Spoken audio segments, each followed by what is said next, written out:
El sol apenas había comenzado a trepar sobre las colinas de Galilea cuando escuché los cascos de los caballos resonando contra las piedras de nuestra aldea. Ese sonido, metálico, implacable, me heló la sangre antes incluso de abrir los ojos. ¿Sabía lo que significaba? Los cobradores de impuestos nunca llegaban con buenas noticias y yo les debía más de lo que podía pagar en 3 vidas enteras. Me levanté de la estera donde había pasado otra noche sin dormir, sintiendo cada músculo de mi espalda protestar. A mis 32 años, mi cuerpo ya tenía la rigidez de un hombre mayor, producto de décadas jalando redes vacías, remando contra vientos hostiles y cargando con el peso invisible de la desesperación. Eden seguía durmiendo a mi lado, su respiración suave y confiada, completamente ajena a la tormenta que se acercaba. Por un momento, solo la observé, su cabello oscuro derramado sobre la almohada, las pequeñas líneas de preocupación que habían comenzado a formarse alrededor de sus ojos. Ella merecía tanto más que esto. Merecía un esposo que pudiera proveer, que pudiera mirarla sin el peso aplastante de la vergüenza. Me puse la túnica áspera, remendada en los codos por las manos hábiles de Eden, y salí al patio. La luz del amanecer bañaba Capernaum en tonos dorados y rosados, hermosos y crueles en su indiferencia. Nuestra casa, modesta pero sólida, con paredes de piedra caliza y un techo de vigas de madera que yo mismo había colocado años atrás, de repente me pareció frágil. Podía perderla. Podía perderlo todo. Los cascos se detuvieron frente a mi puerta. 3 hombres desmontaron. Reconocí al primero inmediatamente, Zebedías, el subjefe de la oficina de recaudación de Capernaum, un judío que había vendido su alma por monedas romanas. Vestía una túnica de lino fino teñida de púrpura, un color prohibitivamente caro para gente como nosotros, y llevaba un cinturón de cuero adornado con placas de bronce. Sus 2 acompañantes eran guardias romanos, sus corazas reflejando el sol naciente como espejos de advertencia. Simón Bar Jonás, dijo Zebedías, desenrollando un pergamino con movimientos teatrales. Su voz era suave, casi amable, lo que la hacía aún más amenazante. Deuda acumulada por licencias de pesca no pagadas, impuestos portuarios atrasados y penalizaciones por evasión. 120 denarios, más los intereses de este mes. 10 denarios adicionales. 130 denarios. El número me golpeó como una ola durante una tormenta. Un pescador común ganaba 1 denario al día, en los buenos días, que últimamente no existían. Esa cantidad representaba más de 4 meses de trabajo perfecto, sin gastos, sin comer, sin vivir. Imposible. No tengo esa cantidad, logré decir, odiando cómo mi voz salió rasposa, débil. Las capturas han sido malas, el lago está vacío. Zebedías inclinó la cabeza con falsa compasión. El lago no está vacío, Simón. Otros pescadores están llenando sus redes. Jacobo y Juan, hijos de Zebedeo, trajeron 3 barcas llenas ayer. Quizás el problema no es el lago, sino el pescador. Esas palabras se clavaron más profundo que cualquier anzuelo. Tenía razón. Los hijos de Zebedeo, mis vecinos, mis competidores, estaban prosperando mientras yo me hundía. ¿Por qué? ¿Qué estaba haciendo mal? Había pescado toda mi vida. Conocía cada rincón del mar de Galilea, cada banco de arena, cada corriente. Y aún así, mis redes volvían vacías noche tras noche. Tengo una propuesta, continuó Zebedías, enrollando el pergamino. Tu barca es vieja, pero funcional. Vale, digamos, 80 denarios en el mercado actual. Te la compro ahora mismo. Cancelo 50 denarios de tu deuda y te quedan 80 para pagar en 6 meses. ¿Qué dices? ¿Mi barca? La había construido con mi padre, Jonás, antes de que muriera. Cada tabla, cada clavo, cada centímetro de madera llevaba nuestras manos, nuestro sudor, nuestros sueños. Era más que un medio de subsistencia. Era mi herencia, mi identidad. Sin ella, ¿qué era yo? Solo Simón, el fracasado. Simón, el que no pudo sostener ni siquiera el negocio familiar. No, dije, aunque mi voz tembló. No vendo la barca. Zebedías suspiró, como si genuinamente lamentara lo que vendría después. Entonces tendré que embargar propiedades equivalentes al valor adeudado. Tu casa, por ejemplo, señaló con un gesto casual nuestro hogar. Está bien ubicada, cerca del mercado. Vale fácilmente 150 denarios. Podría resolver todo tu problema. El mundo se inclinó. Sentí que mis rodillas querían ceder, pero me obligué a permanecer de pie. Detrás de mí, escuché la puerta abrirse. Eden había salido envolviéndose en su manto, sus ojos oscuros enormes de miedo. «¿Qué está pasando, Simón?», preguntó en voz baja. No pude responder. ¿Cómo le dices a tu esposa que has fallado tan completamente que ni siquiera puedes proteger el techo sobre su cabeza? Zebedías le sonrió con cortesía venenosa. «Buenos días, señora. Solo estamos discutiendo asuntos financieros con tu esposo. Nada que deba preocuparte». Pero Eden no era tonta. Leyó el terror en mi rostro, la postura amenazante de los guardias romanos, el pergamino de deudas en las manos de Zebedías. «Necesito tiempo», logré decir. «Dame 2 semanas. Pescaré día y noche. Pagaré lo que pueda». Zebedías lo consideró, disfrutando claramente de su poder. «1 semana. Trae 50 denarios en 1 semana, o regresaré con una orden de embargo oficial. Y créeme, Simón, cuando los romanos toman posesión, no dejan nada atrás». Se fueron tan abruptamente como llegaron, dejando una nube de polvo y desesperación. Eden se acercó, tocó mi brazo.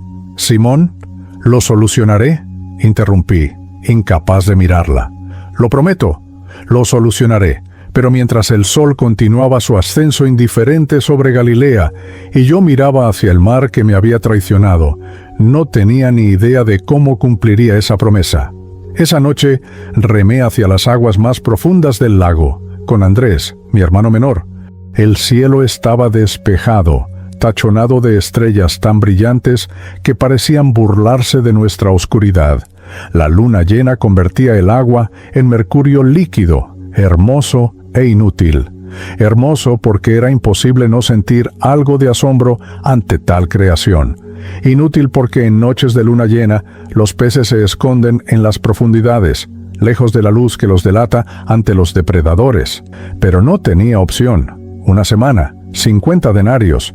Necesitaba un milagro. «Estás loco, Simón», murmuró Andrés mientras preparábamos las redes. Mi hermano tenía 5 años menos que yo, el rostro más suave, menos marcado por la vida. Aún tenía esperanza en los ojos. «En luna llena no pescamos». Papá siempre decía, «Papá está muerto». Corté bruscamente, y de inmediato me arrepentí del tono. «¿Y yo? Yo tengo 1 semana para conseguir 50 denarios o perdemos todo». «Todo, Andrés, la casa de Eden, nuestra barca, nuestra dignidad». Andrés guardó silencio, asintiendo. Él también había visto a los cobradores esa mañana. Él también entendía lo que estaba en juego. Lanzamos las redes con la precisión que viene de años de práctica. El sonido familiar, el silbido de la cuerda deslizándose entre mis dedos encallecidos, el chapoteo suave cuando la red golpea el agua, el leve hundimiento cuando se abre completamente bajo la superficie, normalmente me calmaba. Era música ancestral, el ritmo de mi gente, de mi sangre. Pero esa noche, cada sonido era una acusación. Esperamos. Minutos que se estiraban como horas. La barca se mecía suavemente, las olas lamiendo sus costados con susurros hipnóticos. Capernaum brillaba en la distancia. Pequeñas luces parpadeantes de lámparas de aceite en las ventanas. Familias cenando juntas. Esposas sirviendo pan. Niños riendo. Vida normal. Vida que yo estaba a punto de perder. ¿Crees que hay algo?, preguntó Andrés después de un largo silencio. «Tiene que haberlo», respondí, aunque no lo creía. Comenzamos a jalar.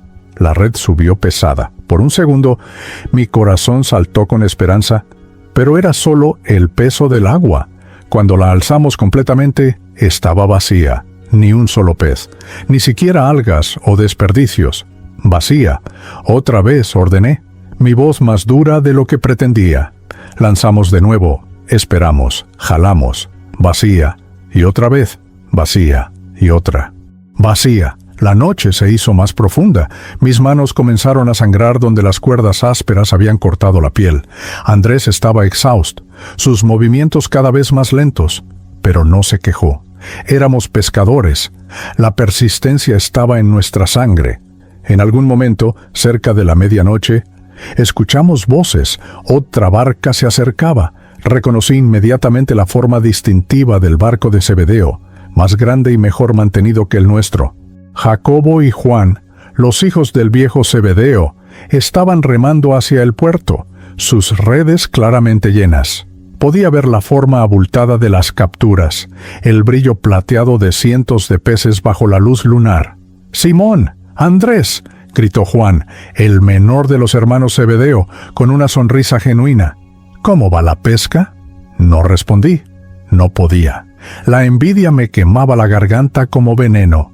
Jacobo, el mayor, más perceptivo, notó mi silencio. «¿Malas capturas?», preguntó con más compasión que su hermano. «No hay nada», admitió Andrés, cuando quedó claro que yo no hablaría. «Hemos estado aquí 5 horas. Las redes vuelven vacías cada vez». Juan miró a Jacobo, quien se encogió de hombros. «Prueben más al norte, cerca de las rocas de Betsaida. Nosotros tuvimos suerte allí esta noche. El agua está más fría. Los peces se concentran cerca de las corrientes». «Gracias», murmuró Andrés. Los vimos alejarse, sus redes rebosantes, su éxito una daga en mi orgullo. Cuando desaparecieron en la oscuridad, golpeé el borde de la barca con mi puño, ignorando el dolor que explotó en mis nudillos. «¿Por qué?», grité al cielo vacío. «¿Por qué ellos y no nosotros? ¿Qué he hecho para merecer esto?». El lago no respondió. Las estrellas continuaron su danza indiferente. Dios, si es que existía, si es que le importaba, permanecía en silencio. Remamos hacia Betsaida de todos modos, aferrándonos a la delgada hebra de esperanza que Juan había ofrecido. Lanzamos las redes cerca de las rocas, donde las corrientes frías del Jordán se mezclaban con las aguas más cálidas del lago. Esperamos, jalamos, vacías, lanzamos de nuevo, vacías, y otra vez vacías. El amanecer comenzó a pintar el horizonte de rosa y naranja cuando finalmente nos rendimos. Mis brazos temblaban de agotamiento, mi espalda ardía. Mis manos eran un desastre de ampollas reventadas y sangre seca, y no teníamos nada, absolutamente nada. Remamos de vuelta a Capernaum en silencio, 2 sombras derrotadas en un barco vacío. Las gaviotas comenzaban su canto matutino, burlándose de nuestra falta de pesca. El sol, hermoso, terrible, implacable, se elevaba sobre las colinas, prometiendo otro día de fracaso. Cuando atracamos, Eden estaba esperando en el muelle. Había preparado desayuno, pan plano, aceitunas, un poco de queso que probablemente era lo último que nos quedaba. Su rostro se iluminó al vernos. Luego se apagó cuando notó nuestras redes vacías. «Nada», dije simplemente. Ella asintió, sin preguntas, sin reproches. Me tomó la mano sangrante con ternura. «Ven, déjame curarte». Pero mientras caminábamos hacia nuestra casa que podría no ser nuestra, en 6 días, sentí que algo dentro de mí se rompía. No era solo el cansancio o el dolor físico, era algo más profundo, una grieta en mi alma, en mi fe, en mi capacidad de creer que las cosas podrían mejorar. No pude comer el desayuno que Eden había preparado. El pan se sentía como arena en mi boca, las aceitunas como piedras. Me senté en el borde de nuestra cama, simple, solo un marco de madera con una estera rellena de paja que Eden cambiaba cada mes para mantenerla fresca, y miré las paredes de nuestra casa. Paredes que había construido con mis propias manos cuando nos casamos hace 8 años, paredes que pronto podrían pertenecer a otro. Eden se sentó a mi lado, sin decir nada. Esa era una de las cosas que más amaba de ella. Sabía cuándo guardar silencio. En los primeros años de nuestro matrimonio, cuando aún teníamos esperanza, cuando las capturas eran buenas y el futuro parecía brillante, solíamos hablar durante horas sobre nuestros sueños, sobre los hijos que tendríamos, sobre la vida que construiríamos juntos. Pero los hijos nunca llegaron, y los sueños se marchitaron como flores bajo el sol de verano. «Tengo que decirte algo», comencé, mi voz apenas un susurro, algo que he estado ocultando. Ella tomó mi mano, sus dedos eran suaves a pesar de todo el trabajo doméstico, lavar, cocinar, remendar. Siempre había cuidado sus manos con aceite de oliva, un pequeño lujo que yo insistía en comprarle, incluso cuando no podíamos permitírnoslo. «La deuda no es nueva», continué. «He estado tomando prestado, de Zebedías, de otros cobradores. Cada vez que las capturas eran malas, pensaba, la próxima semana será mejor, pagaré entonces». Pero la próxima semana nunca mejoraba, y la deuda crecía, como una enfermedad, como un cáncer comiendo todo lo que tenemos. Hice una pausa, obligándome a mirarla a los ojos. 130 denarios. Eden, les debo 130 denarios, y si no pago 50 en 6 días, van a tomar nuestra casa. Esperaba lágrimas, esperaba ira, esperaba algo, pero Eden solo asintió lentamente, como si hubiera sabido todo el tiempo. «¿Por qué no me lo dijiste?», preguntó finalmente, no con acusación, sino con tristeza genuina. «Porque soy tu esposo», respondí, sintiendo la vergüenza quemar mi garganta. «Se supone que debo protegerte, proveer para ti, y he fallado en todo». «Simón, es verdad», interrumpí poniéndome de pie bruscamente. «Mira a nuestro alrededor. 8 años de matrimonio, ¿y qué tenemos? Una casa que estamos a punto de perder. Un negocio fracasado. Ni siquiera hijos. Ni siquiera eso pude darte». Eden se levantó también, sus ojos brillando ahora con lágrimas contenidas. «¿Crees que me importan las riquezas? ¿Crees que me casé contigo por tu barca o tu casa? Te amaba entonces, te amo ahora».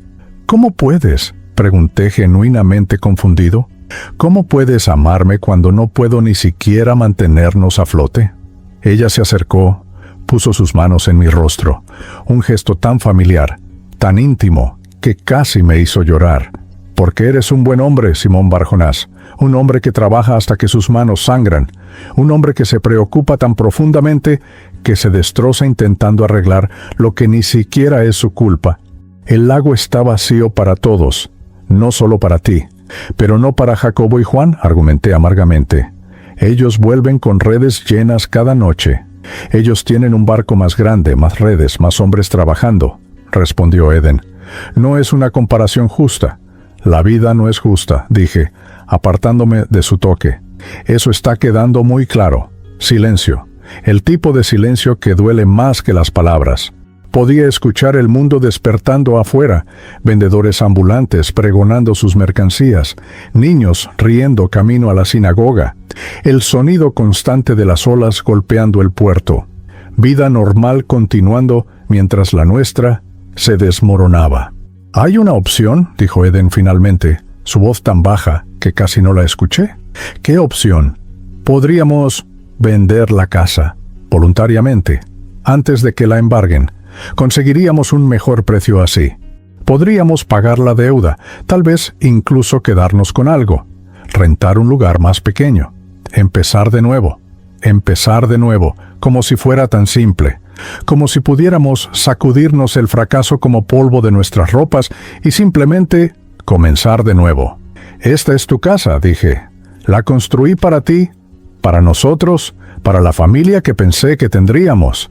«Es solo una casa, Simón», respondió, aunque sus lágrimas ahora corrían libremente. «Son solo paredes y un techo. No es lo que importa». «Entonces, ¿qué importa?», exigí, sintiendo mi propia voz quebrarse. «Dime, porque he perdido toda perspectiva. Ya no sé qué es real, qué vale la pena, qué importa». Ella me tomó de las manos, apretándolas con una fuerza que no sabía que poseía. «Tú importas.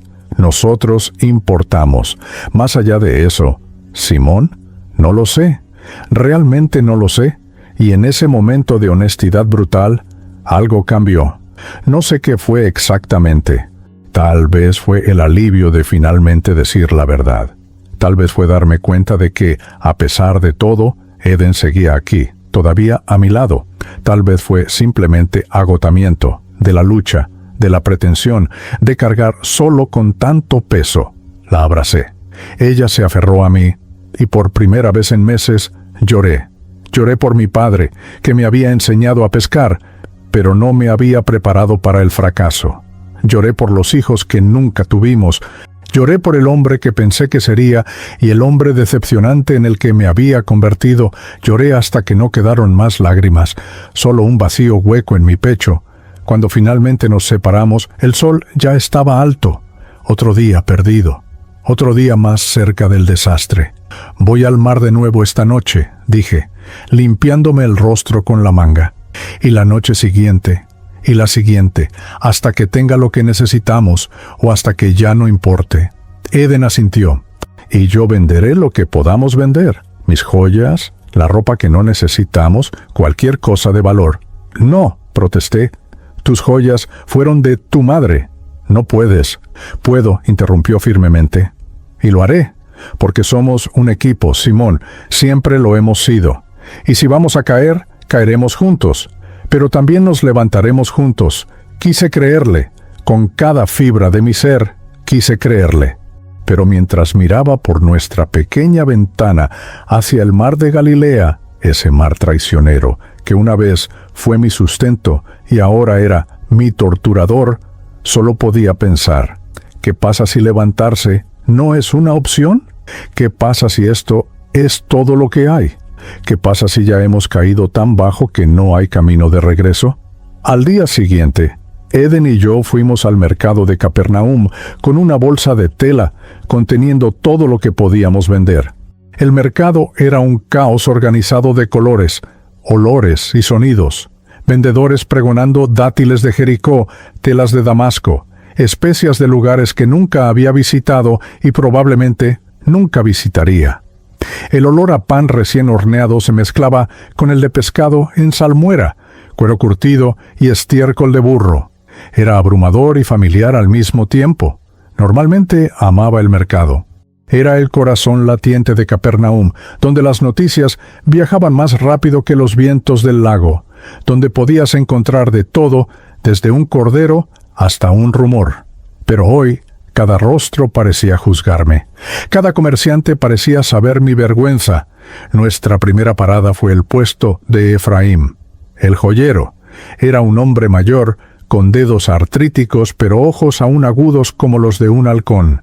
Había vendido a mi padre el anillo de bodas de mi madre décadas atrás. Simón Bar Jonás saludó con una sonrisa que se desvaneció cuando vio nuestras caras. ¿Qué los trae aquí? Eden sacó una pequeña caja de madera. Dentro estaban sus posesiones más preciadas. Un brazalete de plata que su madre le había dado el día de nuestra boda, un par de aretes con pequeñas piedras de ágata y un anillo simple pero elegante que yo le había comprado en nuestro primer aniversario cuando aún podía permitirme tales gestos. «Necesitamos venderlos», dijo Eden, su voz firme aunque vi cómo sus manos temblaban ligeramente. Efraim tomó las joyas con reverencia, examinándolas con su lupa de aumento. El silencio se estiró. Podía escuchar mi propio corazón latiendo, fuerte e irregular. «La plata es buena», dijo finalmente. «Las piedras son modestas pero reales. En total te daría 18 denarios, 18 de 130. Era un comienzo, pero tan inadecuado que dolía». «Son valiosas», protesté. «Ese brazalete solo...» «Simón», interrumpió Eden suavemente. «Está bien». «No está bien», insistí volviéndome hacia Efraim. 20 denarios. Eso es justo. El viejo joyero suspiró. 19. Y solo porque conocí a tu padre y sé que eres un hombre honesto en tiempos difíciles. Asentí, incapaz de hablar. Efraim contó las monedas lentamente. 19 denarios de plata, cada una marcada con la efigie del César. Dinero romano. Dinero extranjero. Dinero que compraba la libertad de mi esposa a costa de sus recuerdos. Continuamos por el mercado. Vendimos una manta de lana de calidad que la tía de Eden había tejido. 5 denarios. Vendimos un juego de cuencos de cerámica que habían sobrevivido de la casa de mi infancia. 3 denarios. Vendimos una lámpara de aceite de bronce con diseños intrincados. 4 denarios. Con cada transacción, Sentía que estábamos vendiendo pedazos de nosotros mismos, de nuestra historia, de nuestra dignidad. En el puesto de telas encontramos a Raquel, una mujer de mediana edad con un don para el regateo y una lengua afilada. Eden tenía 2 vestidos, uno para el Sabbat, de lino fino teñido de azul índigo, y otro de uso diario, más simple pero bien hecho. El vestido del Sabbat, ofreció Eden. ¿Cuánto? Raquel examinó la prenda con ojo crítico, estirando la tela, revisando las costuras. 7 denarios, dijo finalmente. Vale, 10, argumenté. Ese tinte es importado. ¿La calidad? Simón, dijo Eden nuevamente, tocando mi brazo. 7 está bien, pero no estaba bien. Nada de esto estaba bien. Estábamos desmantelando nuestra vida pieza por pieza, y yo era impotente para detenerlo. Al mediodía, habíamos recaudado 38 denarios, 38 de 50. Estábamos cerca, pero no lo suficiente. Vende mi túnica del Sabbat, sugerí, y mi manto bueno. No. Eden fue firme. Necesitas ropas decentes para la sinagoga, para mantener el respeto en la comunidad. ¿Qué respeto? Reí amargamente. ¿Todo el mundo sabe que estoy quebrado? Todo el mundo sabe que soy un fracaso. No eres un fracaso, comenzó Eden, pero fui interrumpido. Simón Bar Jonás. Me volteé para ver a Mateo, el recaudador de impuestos, acercándose entre la multitud. Mateo, antes llamado Leví, era uno de los nuestros, un judío de Capernaum que había elegido servir a Roma. Era despreciado por casi todos, considerado un traidor, un pecador, algo menos que humano. Pero en ese momento, con su túnica cara y su bolsa de cuero llena de monedas, él parecía tener más poder que todos nosotros juntos. He oído sobre tu situación, dijo sin preámbulos. Mateo nunca perdía tiempo en cortesías. Zebedías me contó sobre la deuda. Y, respondí defensivamente, podría ayudarte, ofreció, bajando la voz, prestarte lo que necesitas. 25 denarios, incluso 30, si los necesitas. Con interés razonable, por supuesto. 10% mensual era una trampa. Lo sabía. Pedir prestado a Mateo sería como vender mi alma. Pero, ¿qué opción tenía? ¿Por qué ayudarías a alguien como yo? Pregunté con sospecha. Mateo se encogió de hombros. Porque sé cómo es ser despreciado. Sé cómo se siente tener al mundo entero volteándote la espalda. Y porque, a diferencia de ellos, señaló vagamente a la multitud del mercado, no finjo ser mejor de lo que soy. Soy un cobrador de impuestos. Tú eres un pescador quebrado. Ambos estamos al margen. Al menos puedo ser honesto al respecto. Había una extraña lógica retorcida en sus palabras. Y lo más perturbador, sentía una especie de afinidad con este hombre que todos odiaban. ¿No era yo ahora tan despreciado como él? ¿No me miraba la gente con la misma mezcla de lástima y disgusto? Déjame pensarlo, dije finalmente. No pienses demasiado tiempo, advirtió Mateo. Zebedías no es conocido por su paciencia, y cuando los romanos se involucran, bueno, ellos no negocian. Se fue tan rápido como había llegado, dejándome con Eden y nuestros 38 denarios tan cerca y tan lejos de la salvación. Esa noche no fui a pescar. Por primera vez en mi vida adulta, no fui al lago cuando debería haberlo hecho. En cambio, me senté en la orilla, solo, mirando las aguas que reflejaban las estrellas, el lago de Galilea, el Kinneret, como lo llamaban nuestros antepasados, se extendía ante mí como un espejo oscuro. En algún lugar allá afuera, otros pescadores estaban lanzando sus redes, pero yo estaba paralizado, atrapado entre opciones imposibles. Podía aceptar el préstamo de Mateo y hundirme más en la deuda. Podía intentar una última noche desesperada de pesca y probablemente regresar con las manos vacías. Podía rendirme completamente y dejar que tomaran la casa. O podía caminar hacia el lago y no detenerme. Dejar que las aguas me tragaran, resolver todos los problemas de una vez. Ese pensamiento, oscuro, seductor, se quedó más tiempo del que debería. ¿Sería tan fácil? Solo seguir caminando. Eden estaría mejor sin mí, sin la carga de un esposo fracasado. Podría volver a casarse, encontrar a alguien que pudiera proveer, que pudiera darle la vida que merecía. Pero incluso cuando consideré esa oscuridad, algo en mí, terco, necio, tal vez solo cobarde, se negó. No era valentía, era algo más simple, una negativa obstinada a que el mar que amaba fuera también mi tumba. Me levanté sintiendo cada año de cansancio en mis huesos. Mañana pescaría nuevamente. Mañana lucharía nuevamente, porque eso es lo que hacemos los pescadores. Pescamos, incluso cuando el lago está vacío, incluso cuando toda esperanza se ha ido. Pescamos. El cuarto día después de la visita de Zebedías, cuando mi desesperación había alcanzado su punto más oscuro, sucedió algo que cambiaría el curso de mi vida para siempre. No fue dramático al principio. De hecho, comenzó de la manera más ordinaria imaginable. Estaba lavando las redes en la orilla, una tarea mundana que había hecho miles de veces. Mis manos se movían mecánicamente, removiendo algas y escombros, reparando pequeños agujeros con hilo de lino. El sol de media mañana calentaba mi espalda. El sonido rítmico del agua contra la playa debería haber sido calmante, pero todo lo que sentía era vacío. Había estado despierto toda la noche nuevamente, pescando en vano. Otra noche sin capturas. Solo quedaban 3 días antes de que Zebedías regresara. Tenía 42 denarios ahora. Eden había vendido más cosas, incluyendo su segundo vestido, pero aún nos faltaban 8. 8 denarios que podríamos haber conseguido en una sola buena noche de pesca.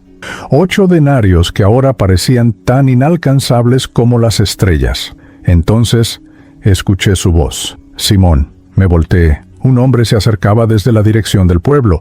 Vestía ropas simples, una túnica de lana natural sin teñir, un manto ligero, sandalias gastadas. Tenía aproximadamente 30 años, cabello castaño oscuro hasta los hombros, barba bien cuidada. Pero fueron sus ojos los que me capturaron, oscuros, profundos, conteniendo una compasión tan intensa que casi dolía mirarlos. Lo reconocí. Jesús de Nazaret, el rabino itinerante que había causado conmoción en la sinagoga hacía unas semanas, enseñando con una autoridad que los fariseos encontraban perturbadora.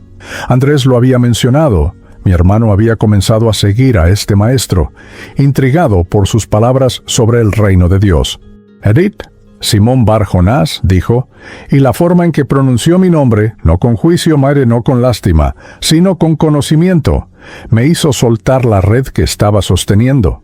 Rabino, respondí, inclinándome ligeramente. Incluso en mi desesperación, los modales permanecían. He estado observándote, dijo, sentándose en una roca cercana, sin invitación, como si tuviéramos todo el tiempo del mundo. 4 noches seguidas, remando hacia las profundidades, regresando al amanecer con las manos vacías y el corazón más vacío aún. Sus palabras deberían haberme ofendido. ¿Quién era él para observarme, para hablar de mi corazón como si pudiera verlo? Pero no hubo condena en su tono, solo conocimiento, como si realmente entendiera. El lago está muerto, dije bruscamente, volviendo a mi trabajo. O yo lo estoy. No estoy seguro de cuál. Ni el lago ni tú están muertos, respondió Jesús. Pero ambos están esperando. ¿Esperando qué?, pregunté, sintiendo una chispa de irritación. Los rabinos y sus acertijos, los maestros y su sabiduría críptica. No tenía tiempo para esto. El momento correcto, dijo simplemente. El propósito correcto. Me reí. Un sonido áspero, sin humor. El propósito correcto. Sí. Bueno, mi propósito en este momento es encontrar 8 denarios en 3 días o perder todo lo que tengo. No creo que tus enseñanzas filosóficas puedan ayudar con eso. Esperaba que se ofendiera, que se fuera, pero Jesús simplemente sonrió. Una sonrisa pequeña, triste, llena de comprensión. ¿8 denarios?, repitió. ¿Y si te diera 80, resolverían tus problemas reales? La pregunta me detuvo. ¿Mis problemas reales?, repetí. Mis problemas reales son que mi negocio está quebrado, mi esposa se está muriendo de preocupación y estoy a punto de perderlo todo. El dinero solucionaría eso. El dinero pospondría eso, corrigió gentilmente. Pero no lo solucionaría, porque tus problemas reales, Simón, no tienen que ver con denarios o deudas, tienen que ver con propósito, con significado, con saber por qué estás remando hacia aguas vacías noche tras noche. Me senté en la playa, repentinamente exhausto. Entonces dime, rabino, dije, sin ocultar el sarcasmo, ¿por qué estoy remando hacia aguas vacías? Porque aún no has aprendido a pescar hombres, respondió. Parpadeé. ¿Pescar hombres? ¿Qué tipo de respuesta era esa? Antes de que pudiera preguntar, una multitud comenzó a reunirse. La noticia de que Jesús de Nazaret estaba en la orilla se había esparcido, y la gente venía, docenas de ellos, luego cientos. Había gente común como yo, pero también enfermos, cojos apoyándose en bastones, madres cargando niños febriles, ancianos con ojos nublados por cataratas, y todos querían acercarse a él. Jesús miró la multitud, luego miró mi barca, luego me miró a mí. ¿Me prestas tu barco?, preguntó, solo para alejarme un poco de la orilla, para que puedan oírme mejor. Era una petición extraña, pero asentí. ¿Qué más tenía que hacer? Empujé la barca al agua, la barca que pronto podría no ser mía, y remé unos metros desde la playa. Jesús se sentó en la proa y comenzó a enseñar. Y ¿cómo enseñaba? No era como los fariseos con su énfasis en reglas y rituales. No era como los saduceos con su política y poder. Jesús hablaba de un reino, el reino de Dios, que era tanto aquí y ahora como futuro y eterno. Hablaba en parábolas, historias sobre semillas y campos, viñedos y trabajadores, ovejas perdidas y monedas encontradas. Pero a través de todas sus palabras, un tema resonaba.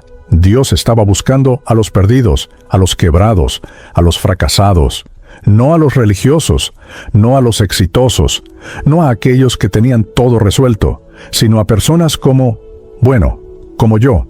Habló durante horas. El sol se movió a través del cielo. La multitud creció. Y yo, que había planeado solo prestarle la barca por unos minutos, me encontré completamente cautivado.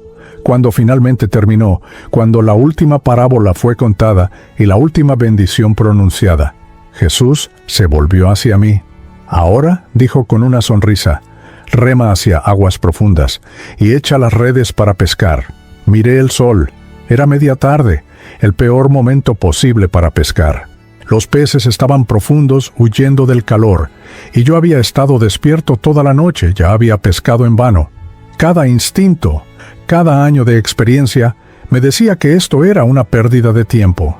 Maestro, dije cuidadosamente, respetuosamente, hemos trabajado toda la noche y no hemos pescado nada.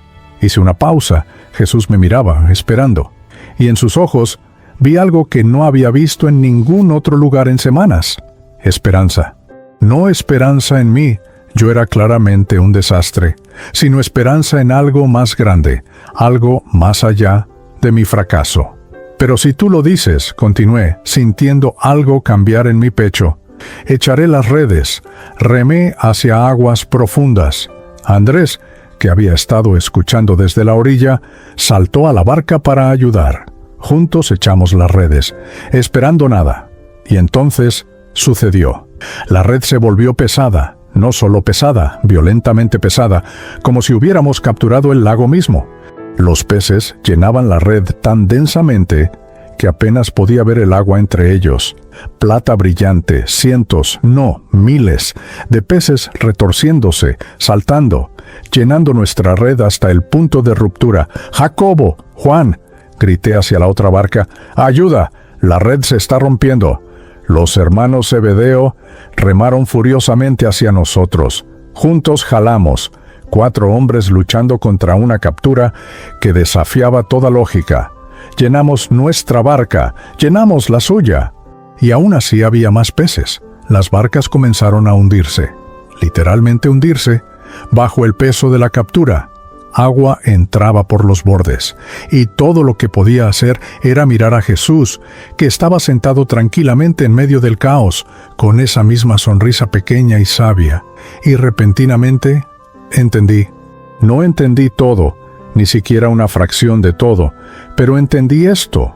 El dinero que necesitaba, la solución a mi crisis inmediata, era lo menos importante de lo que acababa de suceder. Algo más grande había ocurrido, algo que tenía que ver con confiar, cuando no había razón para confiar, con obedecer cuando todo instinto gritaba en contra, con reconocer que tal vez, solo tal vez, yo no sabía todo lo que pensaba que sabía. Me dejé caer de rodillas en el fondo de la barca mojada, sin importarme los peces saltando a mi alrededor, el agua empapando mi ropa. «Apártate de mí, Señor», susurré, las palabras saliendo de un lugar que no sabía que existía, porque soy un hombre pecador. Pero Jesús no se apartó. En cambio, se acercó, puso su mano en mi hombro. «No temas, Simón», dijo, y había poder en esa voz, poder y promesa. «Desde ahora serás pescador de hombres». No entendía completamente lo que eso significaba, pero mientras miraba las redes llenas, suficiente para pagar mi deuda 10 veces, suficiente para alimentar a mi familia durante meses, supe con absoluta certeza que mi vida acababa de cambiar para siempre. No se trataba de los peces, nunca se había tratado de los peces. Se trataba de reconocer que había algo, alguien más grande que mis fracasos, más grande que mis miedos, más grande incluso que las aguas vacías que me habían atormentado. Se trataba de esperanza, real, sustancial, transformadora esperanza. Y por primera vez en meses, tal vez en años, sentí que podía respirar. Hay momentos en la vida cuando todo lo que sabemos falla, cuando nuestra experiencia no nos sirve, nuestra fuerza no es suficiente, nuestros planes se deshacen como redes viejas bajo el peso de las aguas vacías. En esos momentos tenemos una elección: hundirnos en la desesperación o hacer lo que parece imposible, soltar el control y confiar en algo más grande que nosotros mismos. Yo era pescador, conocía el lago, había vivido toda mi vida en sus orillas, había aprendido sus secretos de mi padre, quien los aprendió del suyo. Y aún así, el lago se volvió un extraño, un enemigo, un juez que pronunciaba mi fracaso cada noche, hasta que Él llegó. Jesús no llenó mis redes para hacerme rico, las llenó para enseñarme que la provisión no viene de mi habilidad, sino de su gracia, que el propósito no se encuentra en lo que puedo lograr, sino en a quién elijo seguir, que el verdadero fracaso no es tener redes vacías, es tener un corazón vacío. Si estás leyendo esto desde tus propias aguas vacías, desde tu deuda, tu desesperación, tu noche sin capturas, quiero que sepas algo. Él ve, Él sabe, y Él no te ha abandonado. Tal vez, como yo, necesitas hacer lo que parece ilógico, echar las redes cuando todo te dice que es inútil, confiar cuando no hay razón para confiar, creer cuando la creencia parece una locura, porque en el reino de Dios, las capturas más grandes vienen en los momentos más imposibles, y las vidas más transformadas pertenecen a aquellos que, como yo, finalmente se arrodillan y admiten: no sé cómo hacer esto, pero tú sí. Esa es la invitación, no a la perfección, no al éxito inmediato, sino a algo mucho más profundo, una vida con propósito, una fe que sostiene cuando todo lo demás falla, y una esperanza que no depende de cuántos peces hay en tus redes, sino de quién está en tu barca,